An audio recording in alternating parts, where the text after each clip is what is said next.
Today's history of episode is a very special one because we are going to be narrating the history of one of the largest companies in India. Established in 1868, it is India's largest conglomerate with products and services in over 150 countries and operations in 100 countries over 6 continents.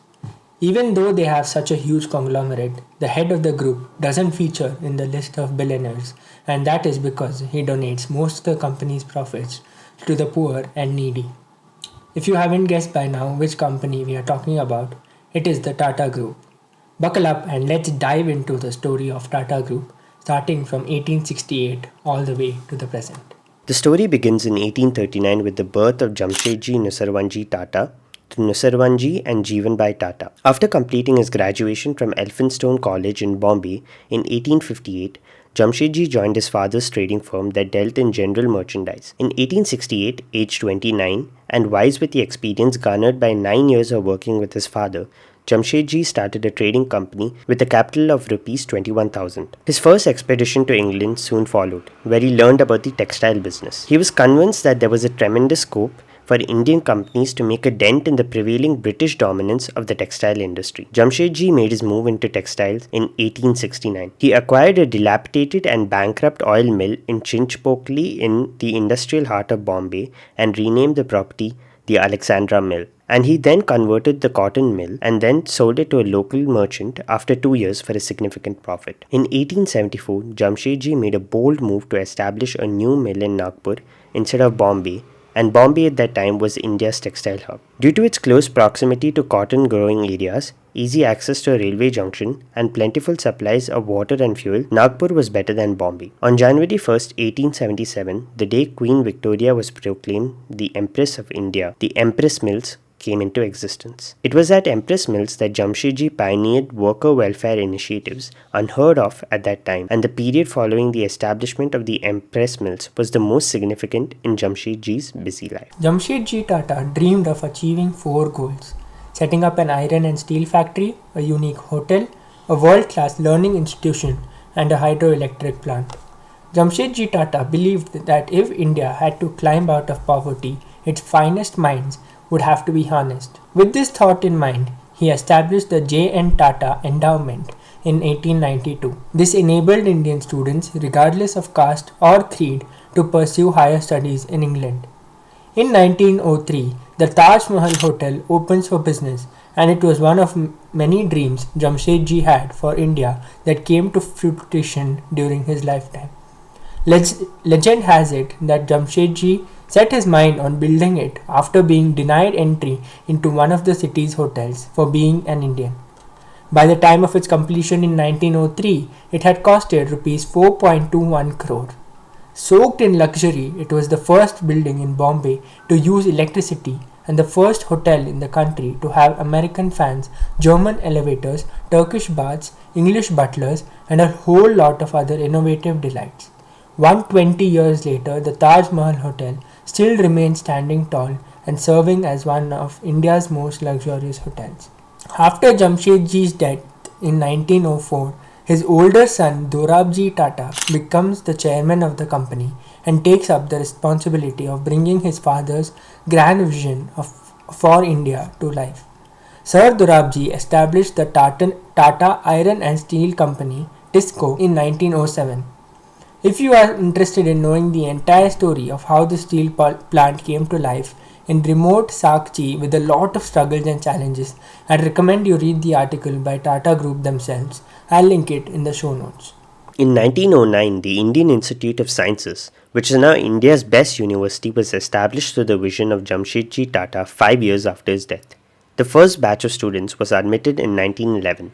The British government brought a scheme under which IISc could spend only €10,000 a year, of which 2,000 will be provided annually by the Government of India for 10 years, and the rest 8,000 was provided by Jamshedji's endowment alone. The Maharaja of Mysore did come forward with a generous offer of 371 acres of land in Bangalore for the institute, a gift of INR 5 lakhs for the construction, and a recurring grant of 50,000 a year, and that's how IISc was born. If you want to know more about the history of this premier institute, there's a really good podcast made by Abhijit Chavda and Dr. Gautam Desiraju, and the link will be in the show notes. More than a century ago, the visionary Jamshedji Nisarwanji Tata resolved to provide pollution-free and clean power to Mumbai. Mumbai was plagued by the fumes of boilers and of textile mills. He dreamed of and inspired setting up one of the first hydroelectric power plants in the Western Ghats with a hydel dam that would harness the power of flowing water to create electricity. This task was nothing short of daunting considering the terrain of the Western Ghats. In 1910, Jamshedji's dream of bringing clean energy to Mumbai was brought to life by Sir Dorabji Tata. By establishing the first hydroelectric plant, Tata Power was born. Tata Power is India's largest integrated power company with 20 to 25% of its generation sourced from clean energy sources.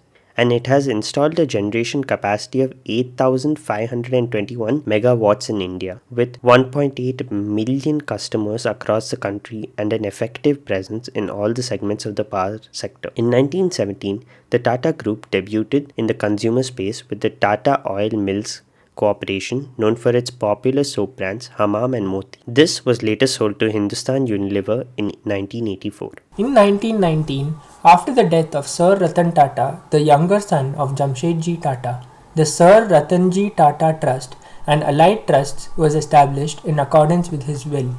The trust was created, in quotes, for the advancement of education, learning and industry in all its branches, including education in economy, sanitary services and art, or for the relief of human suffering, or for other works of public utility. Quote closed. The trust had a corpus of 8 million rupees. In 1920, India sends her first Olympic team to the Games in Antwerp, largely due to Sir Dorab's efforts. In 1924, he finances the Indian team headed to the Paris Games as well. In 1929, the 24-year-old JRD Tata received the first pilot license in India, the culmination of a childhood fascination with flying and with legendary aviator Louis Blériot. Later in 1932, JRD Tata flew the first flight of the subcontinent from Karachi to Mumbai. This was the birth of Tata Airlines, now Air India. If you are interested in knowing the history of Air India from the time it was started by JRD Tata to its acquisition by the Indian government and back to the Tata Group, I recommend this video by Bispo. Link will be in the show notes. When JRD was elevated to the top post in the Tata Group in 1938, taking over as chairman from Sir Navroji Saklatwala, he was the youngest member of the Tata Sons board.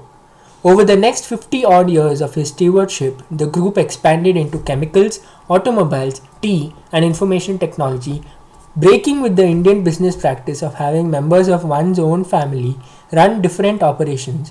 JRD pushed to bring in professionals. Under his chairmanship, the assets of the Tata Group grew from $101 million to over $5 billion. Starting with 14 enterprises upon his departure, half a century later in 1988, Tata Sons had grown to a conglomerate of 95 enterprises.